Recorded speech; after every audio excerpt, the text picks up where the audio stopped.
ಕ್ರಷರ್ನಲ್ಲಿ ಬಂಡೆ ಕುಸಿದು 7 ಕಾರ್ಮಿಕರು ಸಾವನ್ನಪ್ಪಿದ್ದಾರೆ ಅನ್ನೋ ಮಾಹಿತಿ ಲಭ್ಯವಾಗಿದೆ. ಸಾವಿನ ಸಂಖ್ಯೆ ಇನ್ನಷ್ಟು ಏರಿಕೆ ಆಗುವಂತ ಚಾನ್ಸಸ್ ಇದೆ. 9 ಮಂದಿ ಸಾವನ್ನಪ್ಪಿರಬಹುದು ಅಂತೇಳಿ ಸಂಶಯಗಳು ವ್ಯಕ್ತವಾಗ್ತಾ ಇದೆ. ಅಧಿಕೃತ ಮಾಹಿತಿ ಇನ್ನಷ್ಟೇ ಲಭ್ಯವಾಗಬೇಕಾಗುತ್ತೆ. ಸದ್ಯಕ್ಕೆ 7 ಕಾರ್ಮಿಕರು ಸಾವನ್ನಪ್ಪಿರಬಹುದು ಅಂತ ಹೇಳಲಾಗ್ತಾ ಇದೆ. ಬೆಂಗಳೂರು ದಕ್ಷಿಣ ತಾಲೂಕಿನಲ್ಲಿ ಅವಘಡ ಸಂಭವಿಸಿದೆ. ಮಾದಾಪಟ್ಟಣ ಬಳಿಯ ಕಾವೇರಿ ಕ್ರಷರ್ನಲ್ಲಿ ಈ ಘಟನೆ ಸಂಭವಿಸಿರೋದು. ಇವತ್ತು ಬೆಳಗ್ಗೆ 7:15ಗೆ ಈ ಘಟನೆ ನಡೆದಿದೆ. ತಾವರೆಕೆರೆ ಹೋಬಳಿ ಮಾದಾಪಟ್ಟಣದ ಬಳಿಯಲ್ಲಿ ಘಟನೆ ನಡೆದಿರೋದು. ಈ ಕ್ರಷರ್ ಆನಂದ ಸ್ವಾಮಿ ಅನ್ನೋ ವ್ಯಕ್ತಿಗೆ ಸೇರಿದ್ದು ಅನ್ನೋದು ಗೊತ್ತಾಗಿದೆ. ಹಿಟಾಚಿಯಲ್ಲಿ ಕೆಲಸ ಮಾಡ್ತಾ ಇದ್ರು ಅಕ್ವಾರಿಯಲ್ಲಿ. ಆ ಸಂದರ್ಭದಲ್ಲಿ ಬಂಡೆ ಜಾರಿದೆ. ಪರಿಣಾಮ ಅದು ಕೆಳಗಡೆ ಇದ್ದಂತ ಕೂಲಿ ಕಾರ್ಮಿಕರ ಮೇಲೆ ಬಂದು ಬಿದ್ದಿದೆ. ತಾವರೆಕೆರೆ ಪೊಲೀಸರಿಂದ ಸ್ಥಳ ಪರಿಶೀಲನೆಯನ್ನ ಮಾಡಲಾಗ್ತಾ ಇದೆ. ಇನ್ನು ಅವಶೇಷದ ಅಡಿಯಲ್ಲಿ ಸಿಬ್ಬಂದಿ ಇದ್ದಾರೆ, ಸಿಕ್ಕಾಕೊಂಡ್ಬಿದ್ದಿದ್ದಾರೆ. ಅವರಿಗೆ ಶೋಧ ಕಾರ್ಯ ಮುಂದುವರೆದಿದೆ. ಮತ್ತೆ ಇವರೆಲ್ಲ ಪಾಪ ಬಿಹಾರ, ದೂರದ ಅಸ್ಸಾಂನಿಂದ ಕೆಲಸ ಹುಡ್ಕೊಂಡು ಇಲ್ಲಿ ಬಂದವರು, ಇಲ್ಲಿ ಜೀವನ ಕಟ್ಕೊಂಡಿದ್ರು. ಆದರೆ ಈ ದುರಂತದಲ್ಲಿ ಪ್ರಾಣವನ್ನೇ ಕಳ್ಕೊಂಡಿದ್ದಾರೆ. ಸದ್ಯಕ್ಕೆ 7 ಜನ, ಇನ್ನು ಸಾವಿನ ಸಂಖ್ಯೆ ಹೆಚ್ಚಾಗುವಂತ ಸಾಧ್ಯತೆ ಇದೆ ಅಂತ ಮಾಹಿತಿಗಳು ಸಿಗ್ತಾ ಇದೆ. 7:15ಗೆ ಸಂಭವಿಸಿರುವಂತ ದುರಂತ. ಹಿಟಾಚಿಯಲ್ಲಿ ಅಕ್ವಾರಿಯಲ್ಲಿ ಕೆಲಸ ಮಾಡ್ತಾ ಇದ್ದಾಗ ಜಾರಿದೆ ಬಂಡೆ. 7 ಜನ ಮೃತಪಟ್ಟಿದ್ದಾರೆ. ಸಾವಿನ ಸಂಖ್ಯೆ ಏರಿಕೆ ಆಗುವಂತ ಸಾಧ್ಯತೆಗಳಿದೆ ಅನ್ನೋ ಮಾಹಿತಿ ಇದೆ. ಕಾವೇರಿ ಕ್ರಷರ್ನಲ್ಲಿ ಆನಂದ್ ಸ್ವಾಮಿ ಅನ್ನೋರಿಗೆ ಸೇರಿದಂತ ಕ್ರಷರ್ ಇದು. ಅಲ್ಲಿ ಕೂಲಿ ಕಾರ್ಮಿಕರ ಕೆಲಸ ಮಾಡ್ತಾ ಇದ್ರು. ಆ ಸಂದರ್ಭದಲ್ಲಿ ಅಂದ್ರೆ ಹಿಟಾಚಿ ಕೆಲಸ ಮಾಡುವಾಗ ಬಂಡೆ ಏನ್ ಜಾರ್ ಬಂದಿದೆ, ಆ ಸಂದರ್ಭದಲ್ಲಿ ಅಲ್ಲಿ ಕೆಳಗಡೆ ಎಷ್ಟು ಜನ ಇದ್ರು ಕಾರ್ಮಿಕರು ಅನ್ನೋ ಡೀಟೇಲ್ಸ್ ಇನ್ನಷ್ಟೇ ಲಭ್ಯವಾಗಬೇಕಾಗುತ್ತೆ. ಬಟ್ ಇನ್ನೂ ಸ್ವಲ್ಪ ಜನ ಅಲ್ಲಿ ಸಿಕ್ಕಾಕೊಂಡ್ ಬಿದ್ದಿದ್ದಾರೆ, ಅವಶೇಷದ ಅಡಿ ಇದ್ದಾರೆ ಅಂತ ಹೇಳಿ ಮಾಹಿತಿ ಇದೆ. ಸದ್ಯಕ್ಕೆ ಅಲ್ಲಿ ಸಿಕ್ಕಾಕೊಂಡ್ ಬಿದ್ದವ್ರಿಗೋಸ್ಕರ ಶೋಧ ಕಾರ್ಯವನ್ನ ಮುಂದುವರಿಸಲಾಗಿದೆ. ಪೊಲೀಸರು ಕೂಡ ಸ್ಪಾಟಿಗೆ ವಿಸಿಟ್ ಮಾಡಿದ್ದಾರೆ, ಪರಿಶೀಲನೆಯನ್ನ ಮಾಡ್ತಾ ಇದ್ದಾರೆ.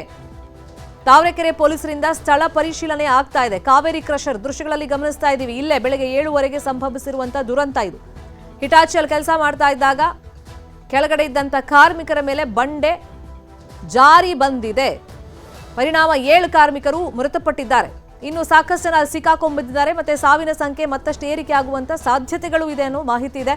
ಮಾದಾಪಟ್ಟಣದ ಬಳಿ ಇರುವಂತ ಕಾವೇರಿ ಕ್ರಷರ್ನಲ್ಲಿ ಇವತ್ತು ಬೆಳಗ್ಗೆ ನಡೆದಿರುವಂತ ಘಟನೆ ಆದ್ಮೇಲೆ ಅಲ್ಲಿನ ಪರಿಸ್ಥಿತಿ ಹೆಂಗಿದೆ ಅಂತೇಳಿ ದೃಶ್ಯಗಳಲ್ಲಿ ನಾವು ಗಮನಿಸ್ತಾ ಇದ್ದೀವಿ. ಇಲ್ಲಿ ಮುಂಜಾಗ್ರತಾ ಕ್ರಮಗಳನ್ನ ಕೈಗೊಂಡಿರ್ಲಿಲ್ವಾ? ಹಾಗಾದ್ರೆ ಹಿಟಾಚಿ ಮುಖೇನ ಆ ಬಂಡೆಗಳನ್ನ ಅಲ್ಲಿ ತೆಗೆಯುವಾಗ, ಕಲ್ಲು ಕ್ವಾರಿಯಲ್ಲಿ ಕೆಲಸ ಮಾಡುವಾಗ ಸಿಬ್ಬಂದಿ ಅಥವಾ ಅಲ್ಲಿ ಕಾರ್ಮಿಕರ ಕೆಲಸ ಮಾಡೋರು ಕೂಡ ಒಂದಿಷ್ಟು ಮುಂಜಾಗ್ರತೆಯನ್ನ ವಹಿಸಬೇಕಾಗತ್ತೆ. ಇಂಥ ದುರಂತಗಳು ಸಂಭವಿಸಿದಾಗ ಜೀವವನ್ನ ಉಳಿಸ್ಕೊಳ್ಳುವಂತ ನಿಟ್ಟಿನಲ್ಲಿ ಬಿಹಾರ ಮೂಲದ ಕಾರ್ಮಿಕರು, ಅಸ್ಸಾಂ ಮೂಲದ ಕಾರ್ಮಿಕರು ಪಾಪ ಸಾವಿರಾರು ಕಿಲೋಮೀಟರ್ ದೂರದಿಂದ ತಮ್ಮ ಜೀವನ ನಡೆಸೋಕ್ಕೆ ಇಲ್ಲಿ ಬಂದಿರ್ತಾರೆ. ದಿನಗೂಲಿ ನೌಕರರಾಗಿ ಕೆಲಸ ಮಾಡ್ತಾ ಇರ್ತಾರೆ. ಆದರೆ ಏಕಾಏಕಿ ಈ ರೀತಿ ದುರಂತ ಸಂಭವಿಸಂತ ಸಂದರ್ಭದಲ್ಲಿ ಆ ಇಡೀ ಕುಟುಂಬ ಅನಾಥ ಆಗ್ಬಿಡುತ್ತೆ. ಬಡ ಕೂಲಿ ಕಾರ್ಮಿಕರು ಪಾಪ ಇವರೆಲ್ಲ. ಮಾದಾಪಟ್ಟಣ ಬಳಿಯಲ್ಲಿ ಕಲ್ಲು ಕ್ವಾರಿ ದುರಂತ ಕೇಸ್ಗೆ ಸಂಬಂಧಪಟ್ಟಂಗೆ RR ಮೆಡಿಕಲ್ ಕಾಲೇಜಿಗೆ ಶವಗಳನ್ನ ರವಾನಿಸಲಾಗಿದೆ. ತೀವ್ರವಾಗಿ ಅಸ್ವಸ್ಥಗೊಂಡಿದ್ದಾರೆ 5 ಜನ ಈ ದುರಂತದಲ್ಲಿ. ಅವರನ್ನ ಆಸ್ಪತ್ರೆಗೆ ದಾಖಲಿಸಲಾಗಿದೆ, ಚಿಕಿತ್ಸೆಯನ್ನ ಕೊಡಿಸಲಾಗ್ತಾ ಇದೆ. RR ಮೆಡಿಕಲ್ ಕಾಲೇಜಿಗೆ ಶವಗಳನ್ನ ರವಾನೆ ಮಾಡಲಾಗಿದೆ. ಜೊತೆಗೆ ಇವಾಗ 5 ಜನ ಅವ್ರ ಪರಿಸ್ಥಿತಿ ಕ್ರಿಟಿಕಲ್ ಆಗಿದೆ ಅನ್ನೋದು ಗೊತ್ತಾಗ್ತಾ ಇದೆ. ತೀವ್ರವಾಗಿ ಗಾಯಗೊಂಡಿದ್ದಾರೆ 5 ಜನ ಆ ಬಂಡೆ ಬಿದ್ದಂತ ರಭಸಕ್ಕೆ. ನಾನಾಗ್ಲೇ ಹೇಳ್ತಾ ಇದ್ದೆ, ಒಂದಿಷ್ಟು ಮುಂಜಾಗ್ರತಾ ಕ್ರಮಗಳನ್ನ ಇಲ್ಲಿ ಕೈಗೊಳ್ಳಬೇಕಾಗತ್ತೆ. ಬೇಕಾಬಿಟ್ಟು ಈ ರೀತಿ ಕ್ವಾರಿಯಲ್ಲಿ ಕೆಲಸ ಮಾಡೋಕ್ಕಾಗಲ್ಲ. ಈ ದುರಂತಗಳು ಹೆಂಗೆ ಸಂಭವಿಸುತ್ತೆ, ಬಂಡೆ ಹೆಂಗೆ ಬಂದು ಬೀಳುತ್ತೆ ಅನ್ನೋದು ಹೇಳೋಕ್ಕಾಗಲ್ಲ. ಈಗ ಅಮಾಯಕರು ಬಲಿಯಾಗಿದ್ದಾರೆ. ಇದು ಆನಂದ್ ಅವ್ರಿಗೆ ಸೇರಿದಂಥ ಕಲ್ಲು ಕ್ವಾರಿ ಕ್ರಷರ್ ಅಂತ ಗೊತ್ತಾಗಿದೆ. ಕಾವೇರಿ ಕ್ರಷರ್ನಲ್ಲಿ ಇವತ್ತು ಬೆಳಗ್ಗೆ ನಡೆದಿರುವಂಥ ಘಟನೆ 7:15 ಸುಮಾರಿಗೆ ಮಾದಾಪಟ್ಟಣ ಬಳಿಯಲ್ಲಿ ಕಲ್ಲು ಕ್ವಾರಿ ದುರಂತದಲ್ಲಿ ಮೃತರಾದವರ ಆ ಮೃತದೇಹಗಳನ್ನು RR ಮೆಡಿಕಲ್ ಕಾಲೇಜಿಗೆ ಆ ಶವಗಳನ್ನು ರವಾನೆ ಮಾಡಲಾಗಿದೆ. ಮತ್ತೆ ಈ ದುರಂತದಲ್ಲಿ 5 ಜನಕ್ಕೆ ಇನ್ನೂ ಗಂಭೀರ ರೀತಿಯಲ್ಲಿ ಗಾಯ ಆಗಿದೆ. ಅವ್ರನ್ನೆಲ್ಲ ಆಸ್ಪತ್ರೆಗೆ ಈಗ ಚಿಕಿತ್ಸೆಗೋಸ್ಕರ ಅಡ್ಮಿಟ್ ಮಾಡಲಾಗಿದೆ. ಇನ್ನು ಅವಶೇಷದ ಅಡಿಯಲ್ಲಿ ಅಲ್ಲಿ ಕಾರ್ಮಿಕರು ಸಿಕ್ಕಾಕೊಂಡ್ಬಿದ್ದಿರುವಂಥ ಸಂಶಯಗಳಿದೆ, ಹೇಳಕ್ಕಾಗಲ್ಲ. ಫಸ್ಟು ಅಲ್ಲಿ ಎಷ್ಟು ಜನ ಕೆಲಸ ಮಾಡ್ತಾ ಇದ್ರು ಅನ್ನೋ ಬಗ್ಗೆ ಮಾಹಿತಿಯಲ್ಲಿ ಪೊಲೀಸರು ಕಲೆ ಹಾಕಿರ್ತಾರೆ. ಆಮೇಲೆ ಅದರಲ್ಲಿ ಮೃತಪಟ್ಟವರು ಎಷ್ಟು ಜನನ ಈಗ ಆಲ್ರೆಡಿ ಹಾಸ್ಪಿಟಲ್ಗೆ ಅಡ್ಮಿಟ್ ಮಾಡಲಾಗಿದೆ. ಎಲ್ಲ ಮಾಹಿತಿಯನ್ನು ತಗೊಂಡು ಅಕಸ್ಮಾತ್ ಇನ್ನೂ ಕಾರ್ಮಿಕರಲ್ಲಿ ಸಿಕ್ಕಾಕೊಂಡ್ಬಿದ್ದಿದ್ರೆ ಅವ್ರಿಗೋಸ್ಕರ ಶೋಧ ಕಾರ್ಯವನ್ನು ಮುಂದುವರಿಸ್ತಾರೆ. ದೃಶ್ಯಗಳಲ್ಲಿ ಗಮನಿಸ್ತಾ ಇದ್ದೀವಿ.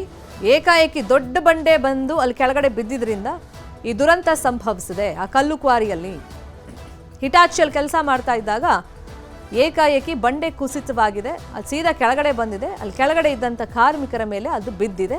ಪರಿಣಾಮ 7 ಕಾರ್ಮಿಕರು ಈ ದುರಂತದಲ್ಲಿ ಅಸುನೀಗಿದ್ದಾರೆ. 5 ಜನರ ಪರಿಸ್ಥಿತಿ ಸೀರಿಯಸ್ ಆಗಿದೆ ಅಂತ ಗೊತ್ತಾಗಿದೆ. ಶವಗಳನ್ನು RR ಮೆಡಿಕಲ್ ಕಾಲೇಜ್ ರವಾನೆ ಮಾಡಿದ್ದಾರೆ. ಗಾಯಾಳುಗಳಿಗೆ ಈಗ ಆಸ್ಪತ್ರೆಯಲ್ಲಿ ಚಿಕಿತ್ಸೆಯನ್ನು ನೀಡಲಾಗ್ತಾ ಇದೆ. ಸ್ಪಾಟಿಗೆ ಪೊಲೀಸರು ಕೂಡ ಬಂದಿದ್ದಾರೆ, ಸ್ಥಳ ಪರಿಶೀಲನೆಯನ್ನ ಮಾಡ್ತಾ ಇದ್ದಾರೆ. ಆ ಫೋಟೋಸ್ಗಳನ್ನು ಗಮನಿಸ್ತಾ ಇದ್ದೀವಿ ಎಕ್ಸ್ಕ್ಲೂಸಿವ್ ಆಗಿ. ಆ ಫೋಟೋಗಳಲ್ಲಿ ಗೊತ್ತಾಗ್ತಾ ಇದೆ ಅಂದರೆ ಅಲ್ಲಿ ಕಲ್ಲು ಕ್ವಾರಿಯಲ್ಲಿ ಕೆಲಸ ಮಾಡ್ತಾ ಇದ್ರು. ಹಿಟಾಚಿ ಮುಖೇನ ಅಲ್ಲಿ ಬಂಡೆಗಳನ್ನು ತೆಗೆಯಲಾಗ್ತಾ ಇತ್ತು. ಅಲ್ಲಿ ಟ್ರ್ಯಾಕ್ಟರ್ ಅನ್ನು ಕೂಡ ಗಮನಿಸ್ತಾ ಇದ್ದೀವಿ. ಏಕಾಏಕಿ ಮೇಲಿಂದ ಆ ಬಂಡೆ ಕುಸ್ತು ಬಿದ್ದಿರೋದನ್ನು ಗಮನಿಸ್ತಾ ಇದ್ದೀವಿ. ಅಂದರೆ ಬಹುಶಃ ಅಲ್ಲಿ ಇದ್ದಂಥ ಕಾರ್ಮಿಕರಿಗೆ ಅವಕಾಶನೇ ಸಿಗಲಿಲ್ಲ ಅಂತ ಕಾಣಿಸುತ್ತೆ ತಮ್ಮ ಪ್ರಾಣವನ್ನು ಉಳಿಸ್ಕೊಳ್ಳೋದಕ್ಕೆ.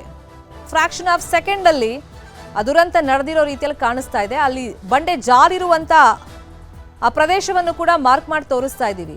ಅಂದರೆ ಕಂಪ್ಲೀಟ್ ಆಗಿ ಒಂದು ಸೈಡ್ ಏನಿದೆ ಅದು ಜಾರಿ ಕೆಳಗಡೆ ಬಂದ್ಬಿಟ್ಟಿದೆ. ಹಿಟಾಚಿಯಲ್ಲಿ ಕೆಲಸ ಮಾಡುವಾಗ, ಮೇಲಿಂದ ಹಿಟಾಚಿ ಕೆಲಸ ಮಾಡುವಾಗ ಅದು ಜಾರಿ ಇಲ್ಲಿ ಕೆಳಗಡೆ ಟ್ರ್ಯಾಕ್ಟರ್ ಹತ್ರ ಇಲ್ಲಿ ಕಾರ್ಮಿಕರು ಇದ್ರು ಅಂತ ಕಾಣಿಸುತ್ತೆ.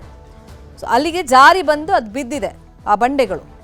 ಪರಿಣಾಮ 7 ಮಂದಿ ಮೃತಪಟ್ಟಿದ್ದಾರೆ ಅದ್ರ ಕೆಳಗಡೆ ಸಿಕ್ಕಾಕೊಂಡ್ಬಿದ್ದು.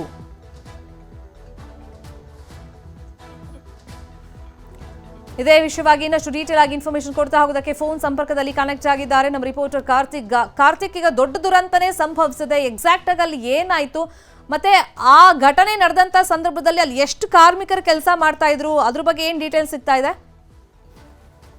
ಶೆಟ್ಟಿ, ಮಾದಪಟ್ನ ಬಳಿಯ ಕಾವೇರಿ ಕ್ರಷರ್ನಲ್ಲಿ ಇವತ್ತು ಬೆಳಿಗ್ಗೆ 7:30 ಸುಮಾರಿಗೆ ಭೀಕರ ದುರಂತವೇ ಸಂಭವಿಸಿದೆ. ಈಗಾಗಲೇ 7 ಜನರ ಪ್ರಾಣವೂ ಕೂಡ ಆ ಒಂದು ದುರಂತದಲ್ಲಿ ಹೋಗಿರುವಂತದ್ದು.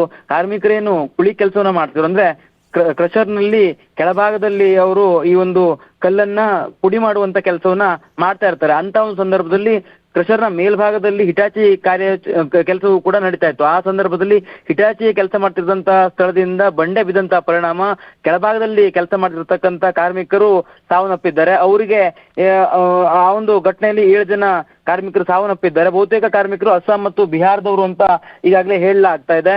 ಪ್ರಮುಖವಾಗಿ ಇಲ್ಲಿ ಕ್ರಷರ್ನ ಮಾಲೀಕರ ನಿರ್ಲಕ್ಷ್ಯವೂ ಕೂಡ ಇದೆ, ಅಥವಾ ಆ ಒಂದು ಸೈಟ್ ಇಂಜಿನಿಯರ್ ಯಾರಿರ್ತಾರೆ ಅಥವಾ ಆ ಒಂದು ಸಂದರ್ಭದಲ್ಲಿ ಅಲ್ಲಿ ಮೇಲುಸ್ತುವಾರಿಯನ್ನ ಯಾರು ವಹಿಸ್ಕೊಂಡಿರ್ತಾರಲ್ಲ ಅವರ ನಿರ್ಲಕ್ಷ್ಯ ಸಂಪೂರ್ಣವಾಗಿ ಎದ್ದು ಕಾಣ್ತಾ ಇದೆ.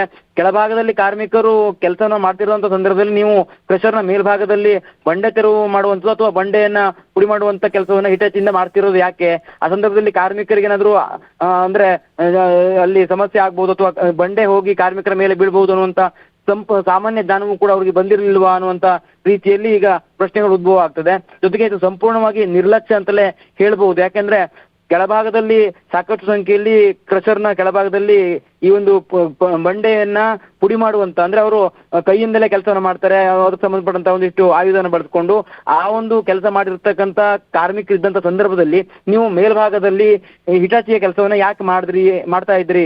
ಆದ್ರೂ ನಿಮ್ಗೆ ಆ ಒಂದು ಸಂದರ್ಭದಲ್ಲಿ ಕಾರ್ಮಿಕರ ಮೇಲೆ ಬಂಡೆಗಳು ಹೋಗಿ ಬೀಳ್ಬಹುದು ಅನ್ನುವಂತ ರೀತಿಯಲ್ಲಿ ಒಂದು ಕನಿಷ್ಠ ಪಕ್ಷದಲ್ಲಿ ಯೋಚನೆಯು ಬಂದಿರಲಿಲ್ವಾ ಅನ್ನುವಂತ ರೀತಿಯಲ್ಲಿ ಈಗ ಪ್ರಶ್ನೆಗಳು ಉದ್ಭವ ಆಗ್ತದೆ. ಇಲ್ಲಿ ಬಹುತೇಕರು ಬೇರೆ ಬೇರೆ ರಾಜ್ಯದಿಂದ ಬಂದಿರತಕ್ಕಂಥವ್ರು ಅನ್ನುವಂಥದ್ದು ಈಗ ಗೊತ್ತಾಗ್ತಿರ್ತಕ್ಕಂಥ ಮಾಹಿತಿ. ಜೊತೆಗೆ ನೀವು ಹೇಳ್ತಾ ಇದ್ರಿ ಕ್ರಷರ್ನ ಕೆಳಭಾಗದಲ್ಲಿ ಸಾಕಷ್ಟು ಜನ ಕಾರ್ಮಿಕರು ಕೂಡ ಕೆಲಸವನ್ನ ಮಾಡ್ತಾರೆ. ಅದು ದಿನನಿತ್ಯದ ಕೆಲಸವೂ ಕೂಡ ಆಗುತ್ತೆ. ಒಂದ್ಸಾರಿ ಅದು ಹಿಟಾಚಿ ಅಥವಾ ಇನ್ನಿತರ ಯಂತ್ರದಿಂದ ಬಂಡೆಯನ್ನ ಪುಡಿ ಮಾಡಿದ ನಂತರದಲ್ಲಿ ಅದನ್ನ ಇನ್ನಷ್ಟು ಚಿಕ್ಕದಾಗಿ ಮಾಡೋದಕ್ಕೆ ಈ ಒಂದು ಕಾರ್ಮಿಕರನ್ನ ಬಳಕೆಯನ್ನ ಮಾಡಲಾಗುತ್ತೆ. ಆ ಕಾರ್ಮಿಕರು ಆ ಕೆಲಸವನ್ನ ಮಾಡ್ತಿರುವಂತ ಸಂದರ್ಭದಲ್ಲಿ ಇದು ಘಟನೆ ನಡೆದಿರುವಂತದ್ದು. ಈ ದುರ್ಘಟನೆಯಲ್ಲಿ ಈಗಾಗಲೇ 7 ಜನ ತನ್ನ ಪ್ರಾಣವನ್ನು ಕೂಡ ಕಳೆದುಕೊಂಡಿದ್ದಾರೆ. 5 ಜನರ ಸ್ಥಿತಿಯು ಕೂಡ ಚಿಂತಾಜನಕ. ಬೆಂಗಳೂರಿನ RR ಆಸ್ಪತ್ರೆಗೆ ಅವರನ್ನ ರವಾನೆಯೂ ಕೂಡ ಮಾಡಲಾಗಿದೆ. ಆ ಒಂದು ಆಸ್ಪತ್ರೆಯಲ್ಲಿ ಅವರಿಗೆ ಚಿಕಿತ್ಸೆಯನ್ನು ಕೂಡ ನೀಡಲಾಗ್ತಾ ಇದೆ. ಒಟ್ಟಾರೆಯಾಗಿ ಈ ಒಂದು ಕಾವೇರಿ ಕ್ರಷರ್ನಲ್ಲಿ ನಡೆದಿರ್ತಕ್ಕಂಥ ದುರ್ಘಟನೆ ಏನಿದೆಯಲ್ಲ ಇದು ದಿವ್ಯ ನಿರ್ಲಕ್ಷ್ಯದಿಂದಲೇ ಈ ಒಂದು ದುರ್ಘಟನೆ ಆಗಿದೆ ಅಂತ ಹೇಳ್ಬೋದು. ಸಂಪೂರ್ಣವಾಗಿ ಕಾವೇರಿ ಕ್ರಷರ್ನ ಮಾಲೀಕರು ಮತ್ತು ಆ ಸಂದರ್ಭದಲ್ಲಿ ಯಾರು ಮೇಲುಸ್ತುವಾರಿಯನ್ನು ನೋಡ್ಕೊಳ್ತಾ ಇದ್ರಲ್ಲ ಅವರೇ ಇದಕ್ಕೆ ಹೊಣೆಗಾರರು ಅಂತ ಹೇಳ್ಬೋದು. ಶರ್ಮಿತಾ ಶೆಟ್ಟಿ. ಕಾರ್ತಿಕ್, ಇವಾಗ ಪ್ರಾಪರ್ ಆಗಿ ಲೈಸೆನ್ಸ್ ಇರಬೇಕಾಗತ್ತೆ, ಇದಕ್ಕೆ ಪರವಾನಗಿ ಇರಬೇಕು, ಮತ್ತೆ ಎಷ್ಟು ವ್ಯಾಪ್ತಿಯಲ್ಲಿ ನಡೆಸಬೇಕು ಅದಕ್ಕೊಂದು ಲಿಮಿಟೇಷನ್ ಅಂತ ಇರುತ್ತೆ. ಅಂದರೆ ಈಗ ಸಿಗ್ತಿರುವಂಥ ಮಾಹಿತಿ ಪ್ರಕಾರ ಇನ್ನಷ್ಟು ಈ ಗಣಿಗಾರಿಕೆಯನ್ನು ಮೇಲ್ಭಾಗದಲ್ಲಿ ನಡೆಸುವಂಥ ನಿಟ್ಟಿನಲ್ಲಿ ಹಿಟಾಚಿಯಲ್ಲೇನೋ ಕ್ಲೀನ್ ಮಾಡ್ತಿದ್ರು ಅಂತ ಹೇಳ್ತಿದ್ದಾರೆ. ಈ ಕ್ಲೀನ್ ಮಾಡುವಂಥ ಸಂದರ್ಭದಲ್ಲಿ ಅಥವಾ ಬ್ಲಾಸ್ಟ್ ಮಾಡುವಂಥ ಸಂದರ್ಭದಲ್ಲಿ ಒಂದಿಷ್ಟು ಪ್ರಿಕಾಷನ್ಸನ್ನು ತಗೊಳ್ಬೇಕಾಗತ್ತೆ. ಇಲ್ಲಿ ಬ್ಲಾಸ್ಟ್ ಮಾಡ್ತಾ ಹಿಟಾಚಿ ವರ್ಕ್ ಏನಾದರೂ ನಡೀತಾ ಇತ್ತೆ? ಅಂದರೆ ಎಟ್ ಎ ಟೈಮ್ 2 ಪ್ರಕ್ರಿಯೆಗಳಾಗ್ತಿತ್ತ, ಕೆಲಸ ನಡೀತಾ ಇತ್ತಾ? ಶರ್ಮಿತಾ ಶೆಟ್ಟಿ, ಈ ರೀತಿಯ ಅನುಮಾನಗಳು ಈ ಘಟನೆಯಲ್ಲಿ ಮೇಲ್ನೋಟಕ್ಕೆ ಕಂಡು ಬರ್ತದೆ. ಯಾಕೆ ಅಂತಂದ್ರೆ ಕೆಳಭಾಗದಲ್ಲಿ ಕಾರ್ಮಿಕರನ್ನ ಇಟ್ಕೊಂಡು ನೀವು ಬಂಡೆ ತೆರವು ಮಾಡುವಂಥದ್ದು ಅಥವಾ ಆ ಒಂದು ಬಂಡೆಯ ಸುತ್ತಮುತ್ತಲು ಇರ್ತಕ್ಕಂಥ ಮಣ್ಣನ್ನ ತೆರವು ಮಾಡುವಂತ ಕೆಲಸವನ್ನ ಯಾಕೆ ಮಾಡ್ತಾ ಇದ್ರಿ ಅನ್ನುವಂತ ಪ್ರಶ್ನೆ ಸಹಜವಾಗಿ ಮೂಡುತ್ತೆ. ಜೊತೆಗೆ ಅಲ್ಲಿ ಬ್ಲಾಸ್ಟ್ ಅನ್ನು ಕೂಡ ಕ್ರಷರ್ ಅಂತ ಸಂದರ್ಭದಲ್ಲಿ ಮಾಡೇ ಮಾಡ್ತಾರೆ. ಆದ್ರೆ ಆ ಸಂದರ್ಭದಲ್ಲಿ ಅಲ್ಲಿ ಸುತ್ತಮುತ್ತಲಿನ ಭಾಗದಲ್ಲಿ ಯಾವುದೇ ರೀತಿ ಕಾರ್ಮಿಕರು ಇರಬಾರ್ದು. ಆದ್ರೆ ಇವರು ಕಾರ್ಮಿಕರನ್ನ ಇಟ್ಕೊಂಡೇ ಇವರು ಹಿಟಾಚಿಯ ಕೆಲಸವನ್ನ ಯಾಕೆ ಮೇಲ್ಭಾಗದಲ್ಲಿ ಮಾಡ್ತಾ ಇದ್ರು ಅನ್ನೋ ಪ್ರಶ್ನೆ ಸಹಜವಾಗಿ ಮೂಡ್ತಾ ಇರುವಂತದ್ದು. ಒಟ್ಟಾರೆಯಾಗಿ ಈ ಒಂದು ಬಂಡೆ ಬಿದ್ದಂತ ಪರಿಣಾಮವಾಗಿ ಕಾರ್ಮಿಕರು ಪ್ರಾಣವನ್ನ ಕಳೆದುಕೊಂಡಿದ್ದಾರೆ. ಆ ಕ್ರಷರ್ನ ಮಾಲೀಕರು ಎಲ್ಲೋ ಒಂದ್ ಕಡೆ ನಿರ್ಲಕ್ಷ್ಯವನ್ನ ಮಾಡಿರುವಂತ ಕಾರಣಕ್ಕಾಗಿ ಈಗ ದಿನಗೂಲಿಯ ಕಾರ್ಮಿಕರ ಪ್ರಾಣವೂ ಕೂಡ ಹೋಗಿರುವಂತದ್ದು. ಕ್ರಷರ್ನಲ್ಲಿ ನೀವು ಬಂಡೆ ತೆರವು ಮಾಡುವಂತ ಸಂದರ್ಭದಲ್ಲಿ ಸಂಪೂರ್ಣವಾಗಿ ಕೆಳಭಾಗದಲ್ಲಿ ಇರ್ತಕ್ಕಂಥ ಕಾರ್ಮಿಕರನ್ನ ಸುರಕ್ಷಿತವಾಗಿ ಅವ್ರನ್ನ ಸ್ಥಳಾಂತರ ಮಾಡಬೇಕಿತ್ತು. ಅಲ್ಲಿ ಅವರು ಕೆಲಸ ಮಾಡದೇ ಇರುವ ಹಾಗೆ ನೋಡ್ಕೊಳ್ಬೇಕಿತ್ತು. ಅಂದ್ರೆ ಸಹಜವಾಗಿ ಯಾವುದೋ ಒಂದು ಯಂತ್ರೋಪಕರಣದಿಂದ ಕಾಮಗಾರಿ ನಡೀತಿರ್ತಕ್ಕಂಥ ಸಂದರ್ಭದಲ್ಲಿ ಅದು ಒಂದ್ ಸ್ವಲ್ಪ ಅಂದ್ರೆ ಸ್ಥಳಾಂತರ ಆಗುವಂಥದ್ದು ಅಥವಾ ಇವರು ನಿರ್ದಿಷ್ಟ ಪ್ರದೇಶದಲ್ಲಿ ಸ್ಥಳಾಂತರ ಮಾಡೋದಕ್ಕೆ ಪ್ರಯತ್ನ ಪಟ್ಟಂತ ಸಂದರ್ಭದಲ್ಲಿ ಅದ್ರ ಆಸುಪಾಸಿಗೆ ಅಲ್ಲಿ ಇಕ್ಕಟ್ಟಿನ ಜಾಗ ಆಗಿರುವಂತ ಕಾರಣಕ್ಕಾಗಿ, ಜೊತೆಗೆ ಕಣಿವೆ ರೀತಿಯಲ್ಲಿ ಇರುತ್ತೆ ಕ್ರಷರ್, ಅಂದ್ರೆ ಕೆಳಭಾಗ ಅಂದ್ರೆ ಸ್ಟೆಪ್ ಬೈ ಸ್ಟೆಪ್ ಇರುವಂತ ಕಾರಣಕ್ಕಾಗಿ ಆ ಒಂದು ಕೆಳಭಾಗದಲ್ಲಿ ಕೆಲಸ ಏನ್ ಮಾಡ್ತಿರ್ತಾರಲ್ಲ ಆ ಸ್ಥಳಕ್ಕೂ ಕೂಡ ಬಂಡೆ ಜಾರಿ ಬೀಳುವಂತ ಸಾಧ್ಯತೆ ಇದ್ದೇ ಇರುತ್ತೆ. ಇಂಥ ಒಂದು ಸಂದರ್ಭದಲ್ಲಿ ನೀವು ಕೆಳಭಾಗದಲ್ಲಿ ಕಾರ್ಮಿಕರನ್ನ ಇಟ್ಟುಕೊಂಡು ಮೇಲ್ಭಾಗದಲ್ಲಿ ಈ ಒಂದು ಹಿಟಾಚಿನ ಬಳಸಿ ದೊಡ್ಡ ಪ್ರಮಾಣದಲ್ಲಿ ಬಂಡೆ ತೆರವು ಕಾರ್ಯಾಚರಣೆ ಮಾಡ್ತೀರಿ ಅಂತಂದ್ರೆ ಇದು ಸಂಪೂರ್ಣವಾಗಿ ಬೇಜವಾಬ್ದಾರಿ ಮತ್ತು ಆ ಕಾರ್ಮಿಕ ಜೀವದ ಮೇಲೆ ಇವ್ರಿಗೆ ಯಾವುದೇ ರೀತಿಯ ಒಂದು ಗೌರವವೇ ಇರ್ಲಿಲ್ವಾ ಅನ್ನುವಂತ ರೀತಿಯಲ್ಲಿ ಪ್ರಶ್ನೆಗಳು ಮೂಡ್ತಾ ಇರುವಂತದ್ದು. ಕೆಳಭಾಗದಲ್ಲಿ ಹೆಚ್ಚಿನ ಸಂಖ್ಯೆಯಲ್ಲಿ ಕಾರ್ಮಿಕರಿದ್ದಂತ ಕಾರಣಕ್ಕಾಗಿ ಆ ಬಂಡೆ ಕಾರ್ಮಿಕರು ಕೆಲಸ ಮಾಡುವಂತ ಜಾಗಕ್ಕೆ ಹೋಗಿ ಬಿದ್ದಿದೆ. ಆ ಒಂದು ಬಂಡೆಯ ಅಡಿಭಾಗದಲ್ಲಿ ಸಿಕ್ಕಿರ್ತಕ್ಕಂಥ 7 ಜನರು ಅಲ್ಲಿಯೇ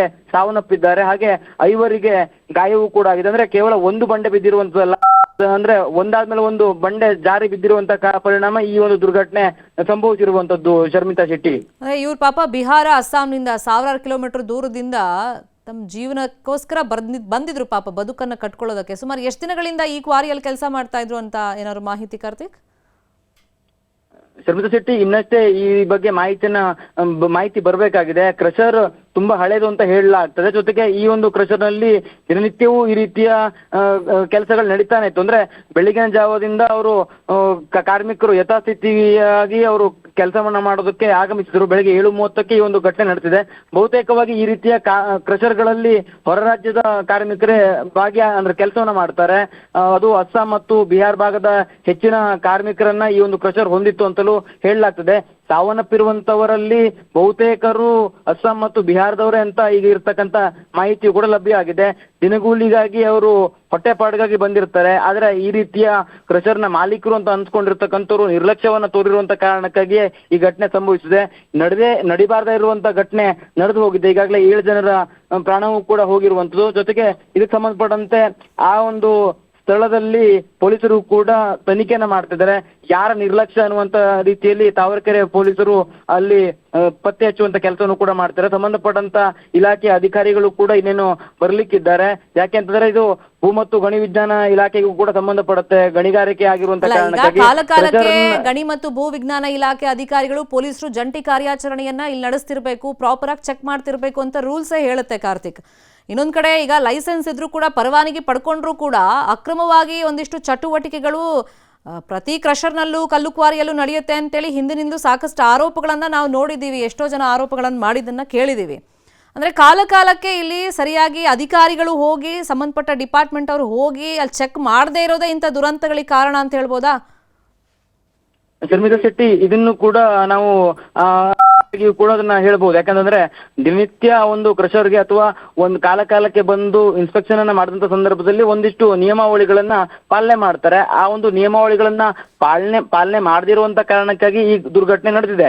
ಇಲ್ಲಿ ಮೇಲ್ನೋಟಕ್ಕೆ ಕಂಡು ಬರ್ತಾ ಇರುವಂತದ್ದು ಅಲ್ಲಿ ಕ್ರಷರ್ ಇರ್ಬೋದು, ಈ ರೀತಿಯ ಕಾಮಗಾರಿ ನಡೆಯುವಂತ ಪ್ರತಿಯೊಂದು ಸ್ಥಳಗಳಲ್ಲಿಯೂ ಕೂಡ ಒಂದಿಷ್ಟು ನಿಯಮಾವಳಿಗಳಿರ್ತವೆ. ಕಾರ್ಮಿಕರನ್ನ ಯಾವ ರೀತಿಯಾಗಿ ಅಲ್ಲಿ ಕಾರ್ಯವನ್ನ ನಿರ್ವಹಿಸಬೇಕು, ಅವರಿಗೆ ಯಾವ ರೀತಿಯ ಸುರಕ್ಷತೆಯನ್ನು ಒದಗಿಸಬೇಕು,